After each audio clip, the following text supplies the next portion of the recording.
看了車子不到10分鐘就買了一台車，你有這位兄弟這麼快嗎？一位廣東深圳嘅老友咧過嚟高安啊，揾馬仔搞咗一台6.8米，佢前後睇車咧未夠10分鐘啊就訂落嚟啦。點解咁快呢？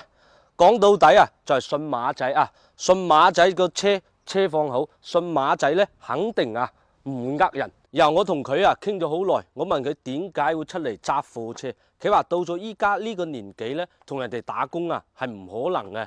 咁佢自細咧又好中意貨車，對於貨車佢係有一種情懷喺入邊嘅，因為佢喺深圳啊嘛，香港嗰啲車啊經常都過嚟嘅，嗰啲滔頭咩 Scania 啊、富豪啊嗰啲啊 Benz 啊，咁佢自細咧都體驗過啊，包括50菱嗰啲啊，所以咧佢就喺度諗。